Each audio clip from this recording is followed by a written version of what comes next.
सो इस वीडियो में तुम्हारे कुछ डाउट्स क्लियर करूंगा और तुम्हें एक प्लान ऑफ एक्शन दूंगा।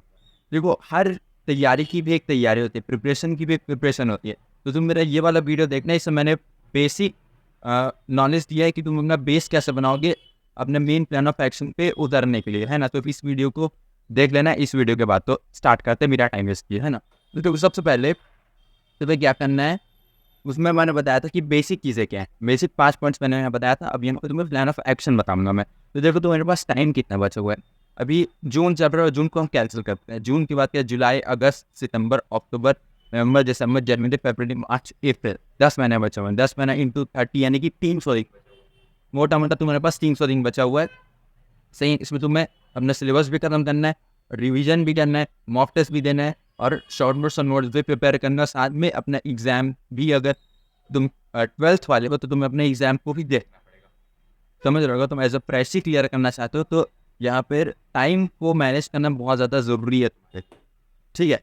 तो देखो, 300 दिन बचा हुआ है और अगर हम उसको 2 स्लॉट्स में बांटें, यानी कि 150 दिन, 150 दिन, 150 दिन यानी कि 5-5 महीने। ठीक है। 5 महीने तुम्हें अपने सिलेबस को कंप्लीट करने में देने हैं। कितने चैप्टर्स हैं? आई थिंक 85 कुछ चैप्टर्स हैं, 85 कुछ 80-85 चैप्टर्स हैं। तो देखो, 85 चैप्टर्स हैं और 150 दिन है। अगर 75 होता तो 2 दिन पर चैप्टर होता। लेकिन बहुत सारे ऐसे भी चैप्टर्स हैं जो कि छोटे चैप्टर्स हैं, राइट। वो तुम 2-3 चैप्टर्स को तुम निपटा सकते हो एक दिन में। और ऐसे बहुत चैप्टर्स तो जो बहुत टाइम लगे, जैसे कि जीओसी हो गया या हाइड्रोकार्बन हो गया, अपना केमिकल बॉन्डिंग हो गया, ऐसे टाइप के चैप्टर्स। ये केमिस्ट्री के चैप्टर्स है और बायो का तो तुम जाते ही। करेक्ट। इकोलॉजी वाले चैप्टर्स को तुम जल्दी खत्म कर सकते हो और उनको सिर्फ याद ही करना होता है। सिंपल फैक्ट्स दिए होते हैं और ज़्यादा कुछ नहीं होता है। तो बड़ा वाला एग्जाम्पल भी दे दिए, छोटा वाला एग्जाम्पल भी दे दिए। ठीक है। तो कोशिश करो कि तुम 150 दिन में, यानी कि 5 महीने में अपना कैसे भी एरिया सिलेबस कंप्लीट करो, है ना। देखो, अगर तुम एक ड्रॉपर हो ना, तो ये एक ड्रॉपर स्ट्रैटेजी वाला वीडियो भी तुम बोल सकते हो। फ्रेशर्स के लिए मैं बनाऊंगा, लेकिन इसको कोई भी यूज़ कर सकता है एज अ फ्रेशर या ड्रॉपर। तो देखो, ड्रॉपर की तुम अपना एडवांटेज ले सकते हो, तुम्हारे प्रीवियस ईयर के एक्सपीरियंस है। तुम प्रीवियस में जितना पढ़ चुके हो ना, उसको तुम कंटिन्यू करो। समझ में आ रहा है? एक फ्रेश स्टार्ट मत करो। जितना पढ़ा है उसको, उसी जर्नी को फिर से कंटिन्यू करो। क्योंकि मैक्सिमम बच्चे लोग क्या करते हैं, फ्रेश स्टार्ट कर देते हैं, जो कि ऑफकोर्स उतना अच्छा स्ट्रैटेजी मैं तो नहीं पर्सनली मानता हूँ, तुम भी नहीं मानते हो, आई होप सो। एंड तो देखो, उस स्ट्रैटेजी और उस एक्सपीरियंस को ना यूज़ करो जो तुम पहले ऑलरेडी पढ़ चुके हो, है ना। एक फ्रेशर के लिए ये चीज़ नहीं है, लेकिन एक ड्रॉपर के लिए तुम ये यूज़ कर सकते हो। बुक्स तुम्हें कौन सी यूज़ करनी है? देखो, बायोलॉजी के लिए सबसे पहले, बायोलॉजी के लिए तुम बायो यूज़ कर सकते हो। एनसीईआरटी तो बोलने की जरूरत ही नहीं पड़नी चाहिए। तुम बायोलॉजी में बायो यूज़ करोगे। और बायोलॉजी में क्या यूज़ कर सकते हो? बायोलॉजी में तुम एमपीजी फिंगर टिप्स यूज़ कर सकते हो, चाहो, है ना। और प्रीवियस ईयर पेपर यूज़ करोगे तो काफ़ी है। देखो, एक ही बुक को तुम बार बार रिवाइज करोगे ना, वो चीज़ बेस्ट होती है। ठीक है। केमिस्ट्री में तुम कैमैक यूज़ कर सकते हो, और ऑफकोर्स कैमैक फिजिकल केमिस्ट्री में और इनऑर्गेनिक, और इनऑर्गेनिक में तो काम आता ही है, ऑर्गेनिक में वो काम नहीं आता। तो फिजिकल केमिस्ट्री और ऑर्गेनिक केमिस्ट्री के लिए तो क्या कर सकते हो, एमपीजी तो ले ही सकते हो। ठीक है। और सबसे बेस्ट होता है एनसीईआरटी के शॉर्ट एग्जाम्पल्स और एक्सरसाइज, क्योंकि उसमें बहुत सारे क्वेश्चन दिए हुए हैं और तुम उसको प्रैक्टिस करोगे, बार बार प्रैक्टिस किया तो अच्छा खासा तुम्हारा प्रैक्टिस जाएगा। तुम बार बार करते रहोगे, कन्वर्जन क्वेश्चन को जितना ज़्यादा करते रहोगे, जितनी ज़्यादा अलग तरीके से उसको प्रैक्टिस करोगे, उतना ज़्यादा तुम्हारा माइंड खुलता जाएगा। ऑर्गेनिक केमिस्ट्री में जो तुम प्रॉब्लम बोलते नहीं, ऑर्गेनिक केमिस्ट्री याद नहीं होती है, वो प्रॉब्लम ही है। देखो, याद करना होता है, एक एक्सटेंड तक उसको याद करना होता है, ताकि तुम्हें पता होना चाहिए ना कि बेंजीन से बेंजोइक एसिड बनेगा कैसे, है ना। लेकिन उसके तरीके बहुत सारे होते हैं ना, कि तुम इथाइलिन से भी बेंजोइक एसिड बना सकते हो, जो 2 चैप्टर्स की यूज़ करके। पहले हाइड्रोकार्बन की यूज़ करोगे, इथाइलिन से तुम बेंजीन बनाओगे, फिर उसके बाद कार्बोक्सिलिक एसिड वाले चैप्टर यूज़ करोगे, बेंजीन से बेंजोइक एसिड बन जाएगा। सिंपल है। तो इस टाइप से तुम अपने ब्रेन को थोड़ा सा खोलो, है ना।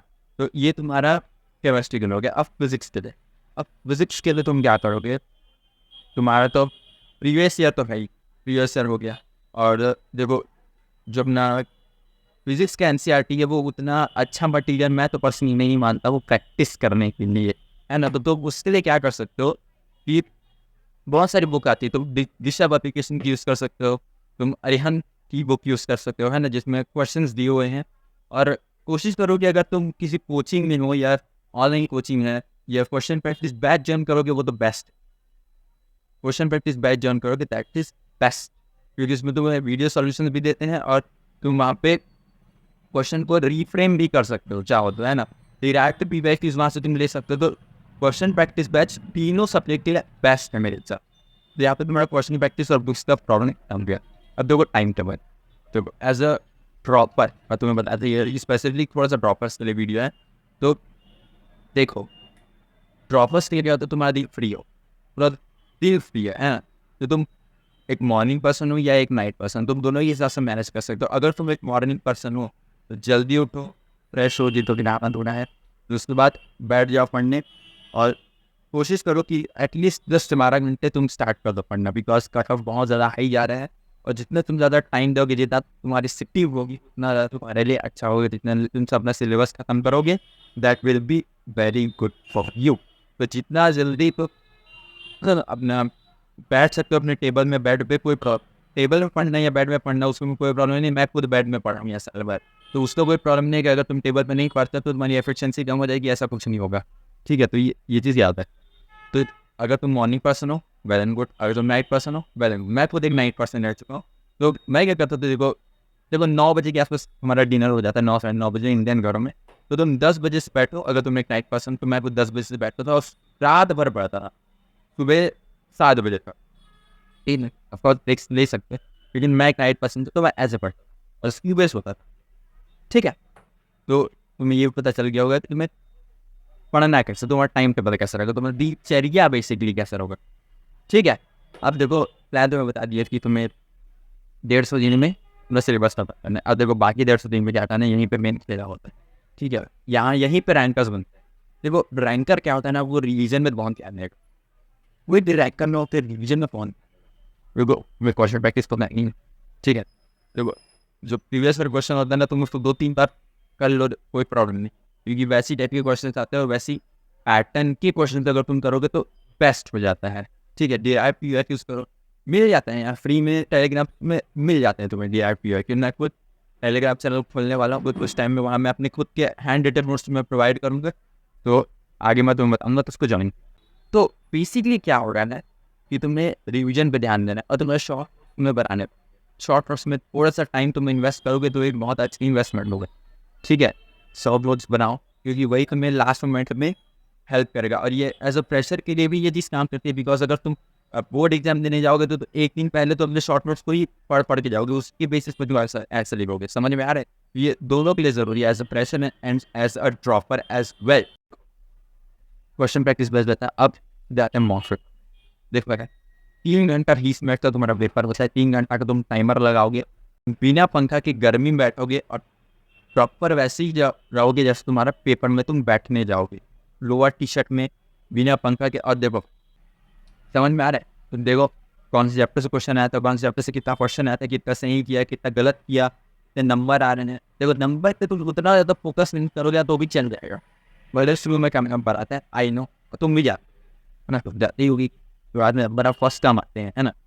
तो नंबर पे उतना ज़्यादा फोकस मत करो, अपनी गलतियों पे ध्यान दो। कौन कौन से चैप्टर्स, अगर तुम्हारे स्ट्रॉन्ग चैप्टर्स गलत होने तो प्रॉब्लमेटिक है, अगर वीक चैप्टर्स गलत हो रहे हैं तो देखो कि क्वेश्चंस कहाँ पे गलत हो रहा है। तो बेसिक क्वेश्चन को गलत कर तो वो अच्छी बात नहीं है। अगर थोड़ा सा कॉम्प्लेक्स क्वेश्चन आता है तो समझ में आता है ना, लेकिन वैसे टाइप के क्वेश्चन को तुम देखो कि इस टाइप के क्वेश्चन को जल्दी कैसे बनाया जा सकता है, और ये चीज़ तुम्हें वीडियो सॉल्यूशंस में बहुत अच्छे से बताते हैं, ताकि टीचर्स वहाँ पे सामने सॉल्व करके दिखाते हैं ना, तो तुम्हें नए ट्रिक्स भी देते हैं।